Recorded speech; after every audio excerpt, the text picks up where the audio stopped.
Paul Baudry conclut en nous partageant qu'il est indispensable de rencontrer un être plus sage que soi dans sa vie si on veut aller loin dans une démarche spirituelle.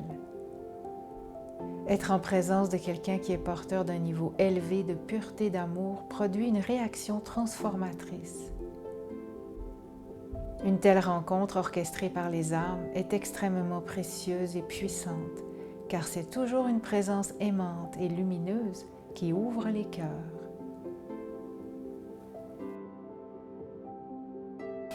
Après ton parcours, Paul, tu sembles être quelqu'un de très autonome, qui a beaucoup cheminé par toi-même. Ouais, Tu as vraiment avancé seul. Vraiment. À la barre, si je peux faire un jeu de mots, tu as avancé seul.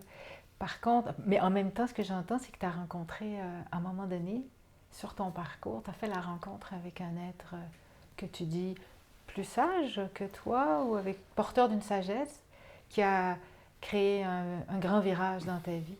Tout à fait. Comment ça s'est passé? Qu'est-ce qui s'est passé en toi? Bien, ça, selon moi, là, selon mon expérience, c'est indispensable de rencontrer un sage dans sa vie si on veut aller loin dans une démarche spirituelle. Indispensable. L'ego a peur de ça. Comme tu me comprends, comme tu me connais, moi, j'ai pas de préoccupation personnelle, naturellement. Donc, je n'avais pas peur de l'endoctrinement, de disparaître. J'avais pas peur de ça. Donc, pour moi, c'est indispensable de rencontrer quelqu'un de plus sage que soi si on veut aller plus loin. On peut cheminer spirituellement sans un guide, mais ça n'aura jamais la même portée. On n'ira jamais aussi loin. Vraiment, ce qui est déterminant lorsqu'on rencontre un sage ou quelqu'un qui est plus sage que soi, ou quelqu'un qui est porteur d'une puissance spirituelle, c'est le contact. C'est l'énergie. C'est ta réaction à cette énergie-là. Moi, lorsque j'ai rencontré cette personne-là qui aimait 10 fois plus que moi, puis je ne comprenais pas comment il pouvait aimer autant, je l'ai ressenti tout de suite. Mais c'était ça que je voulais, moi. Ma réaction était évidente. Comment un être peut parvenir à un tel niveau de pureté, d'amour? J'avais jamais ressenti ça, j'avais jamais vu ça. Puis c'est cette réaction-là qui a tourné mon attention vers moi-même. Parce que j'ai compris que lui, s'il le vivait, on pouvait tous le vivre. Il m'a enseigné que je pouvais le vivre moi aussi. Mais c'est d'abord donc une présence. Et c'est tout ce qui compte avec une personne plus sage que soi. Ce n'est pas vraiment son discours ni son enseignement, c'est sa présence. Le fait d'être en présence de quelqu'un qui est allé plus loin en toi, qui aime plus que toi, en fait, quelqu'un qui est plus puissant spirituellement que toi, dont la vibration est transformatrice. C'est tout simple que ça. C'est donc une réaction à. Lorsqu'on a beaucoup peur, on a beaucoup d'ego, on est beaucoup dans ses défenses, dans sa survie, c'est impossible de vivre une rencontre avec un sage. La nature ne le veut pas et ça ne se produira pas. Pour faire vraiment la rencontre d'une personne plus sage que soi, d'abord, c'est voulu à un autre niveau. C'est pas l'ego qui veut ça. C'est voulu au niveau de l'âme. Et lorsqu'il y a suffisamment d'ouverture, suffisamment de sensibilité, eh bien, ça devient possible. Alors moi, j'y crois immensément, la rencontre d'un guide, d'un sage. Moi, je crois que ça s'inscrit dans tout développement spirituel sérieux. Puis je crois que c'est indispensable de faire ces rencontres-là si on veut aller loin. On peut juste faire un cheminement spirituel heureux, plaisant, qui va nous donner un sens à notre vie, mais si on veut atteindre des hauts niveaux de réalisation, des hauts niveaux de maîtrise, c'est incontournable. Donc, j'y crois, puis j'ajouterais que tous les grands sages du monde l'ont vécu, ça. Ils ont toujours rencontré quelqu'un de plus sage qu'eux. Comme un aîné sur le sentier. Exactement. Et aussi, c'est que le sage va te donner des repères. C'est le témoin de ton parcours. Il t'observe silencieusement. Il a le pouvoir de t'observer, le pouvoir de te voir, le pouvoir de lire en toi ton inconscient. Donc, c'est un allié extrêmement puissant, un allié aimant, un protecteur aussi, protecteur de ta voix. Il te protège dans ton parcours parce que ta liberté, c'est aussi la sienne. Donc, c'est extrêmement précieux de rencontrer une personne plus sage que soi. Voyons, on ne peut pas le dire, un maître, un guide, un sage. C'est extrêmement précieux. Donc, pour moi, c'est pas l'enseignement qui m'a vraiment transformé. C'est la présence. Sa présence lumineuse. Sa présence aimante. Il y avait toutes sortes de tendances, il y avait des défauts, mais je m'en foutais. Tu peux pas savoir comment je m'en foutais. Ça n'avait pas d'importance pour moi. Puis ces gens-là sont souvent, ces êtres-là sont imparfaits, on peut avoir leurs problèmes, leurs défis. Ça n'a aucune importance. Ce qui est important, c'est leur vertu sublime, d'aimer la sagesse acquise. Tout ça, c'est le produit de une longue évolution, de nombreuses incarnations. Donc, c'est extrêmement précieux. Moi,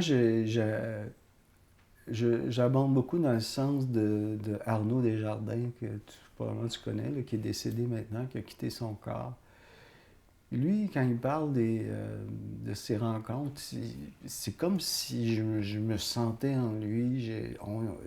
Il dit mot pour mot ce que moi j'ai ressenti. Il dit mot pour mot ce que j'ai vécu. Et il abonde exactement dans le même sens. Lui, il a eu un parcours beaucoup plus exotique, intéressant, hein, pour le public, parce qu'il a parcouru le monde, a rencontré beaucoup, puis tout ça, alors que moi, mon parcours a été caché, intérieur, secret. Alors lui, il en a fait des films et tout ça, et c'est ce qu'il dit, c'est toujours la même chose. Il dit mot pour mot ce que je viens de te dire. Ce qui importe, c'est ta réaction, c'est l'énergie de la rencontre. L'enseignement reste toujours accessoire. C'est la présence aimante, réconfortante, rassurante, la présence sage, le regard lucide du sage qui t'accueille puis qui te comprend. Parce qu'un sage est possiblement la personne qui va te connaître le mieux au monde. Tu ne rencontreras pas dans ta vie quelqu'un qui te connaît mieux que le sage, parce que le sage a fait ce parcours de connaissance de soi. Donc, il doit te connaître profondément, parce qu'il se connaît profondément.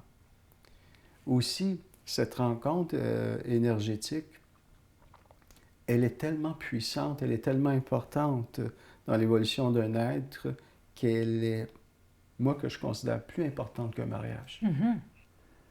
Parce que le mariage périt, le mariage s'use, parce que c'est des mariages souvent d'ego, de personnalité, pour répondre à des besoins de satisfaction, puis tout ça, mais le sage n'est pas là pour des satisfactions de l'ego. On parle du permanent, là. Il n'est pas là pour ton plaisir, puis pour ton bonheur non plus. On peut dire que c'est un grand amour qui reflète le grand amour qu'on a en soi. Exactement.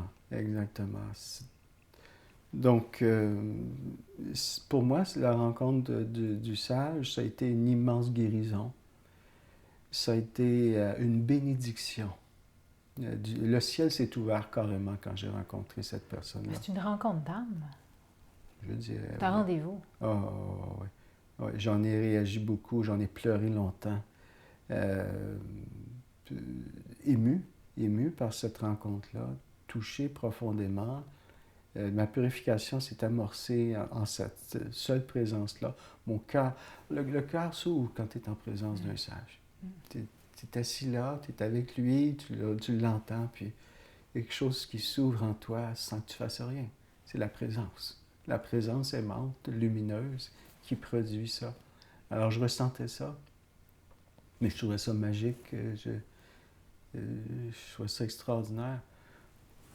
Mais moi, la personne que j'ai rencontrée, pour moi, c'est un sage. Pour une autre personne, c'était rien. C'était étonnant, hein? Ouais. Il était rien. Mais pour moi, c'était tout. Ouais. Alors, les autres n'avaient probablement pas cette sensibilité, cette ouverture-là. Et ils sont passés à côté. Il n'y avait pas la réponse que tu dis. Non. Puis, ils sont ne sont pas plus avancés vraiment qu'ils l'étaient à l'époque, 40 ans plus tard, là, maintenant. Alors, c'est pour ça que je dis que pour que la rencontre d'un guide, d'un sage soit définitive dans ta vie, bien, ça prend la sensibilité, l'ouverture, mais c'est orchestré, selon moi, à un autre niveau. C'est voulu au niveau de l'âme. Puis tu as cheminé en sa présence quelques années. J'ai cheminé en sa présence quelques années. Puis, après ça,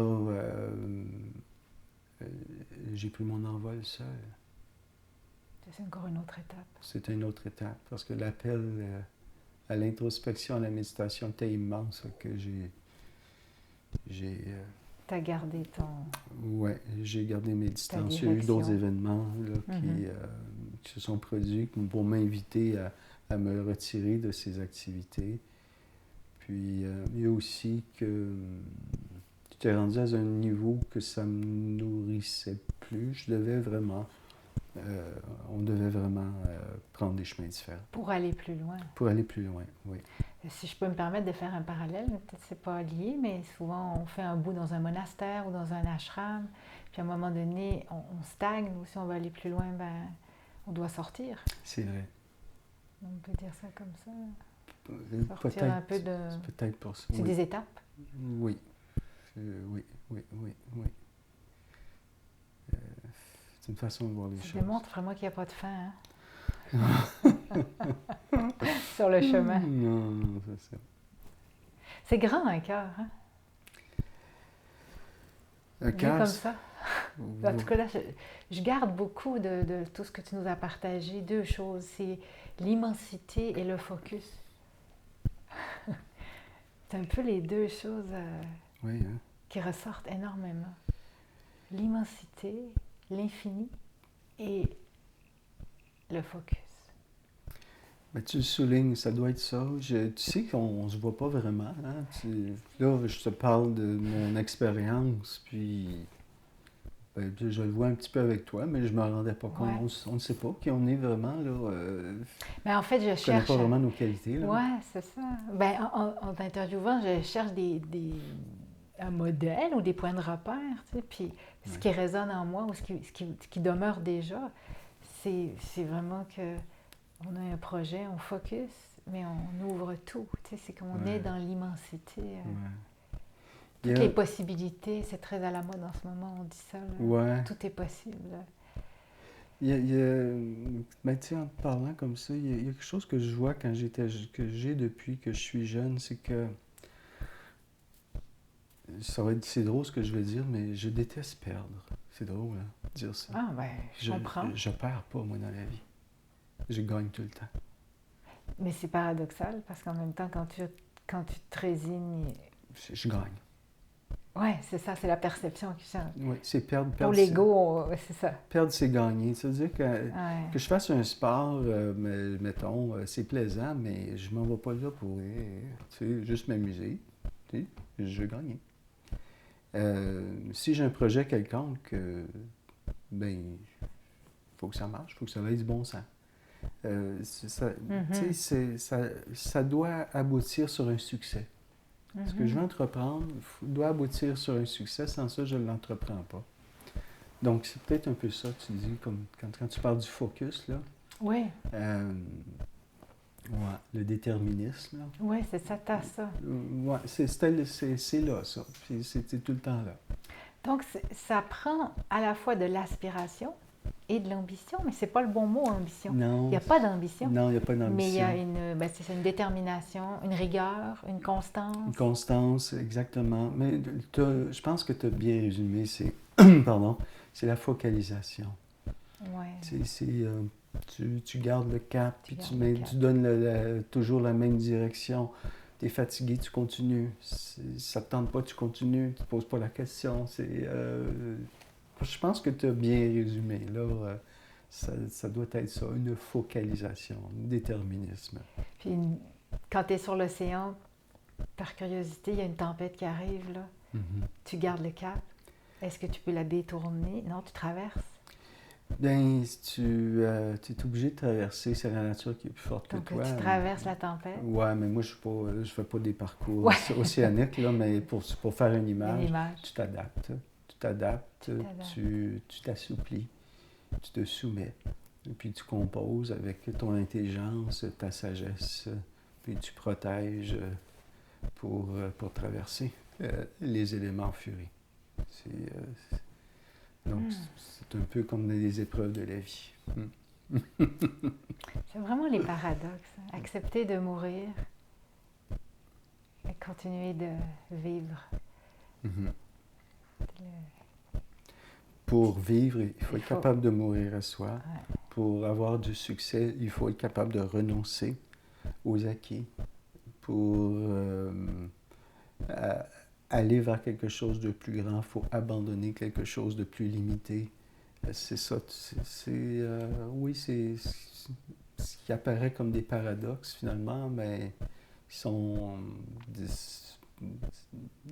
des étapes, des façons indispensables pour atteindre le sommet de notre être. Voilà. Donc tu gardes le cap, puis tu es conduit par les lois spirituelles. Oui, lorsqu'on est suffisamment dégagé de son ego, après un certain temps, normalement, les lois spirituelles de l'âme te conduisent. Puis, tu es sur l'autoroute. Tu prends pas de sortie, puis tu vas pas dans le décor. Tu gardes ta direction. Les lois de l'âme te conduisent et t'inspirent. Merci beaucoup. Il y a vraiment beaucoup de choses à dire. Merci. Un grand bonheur.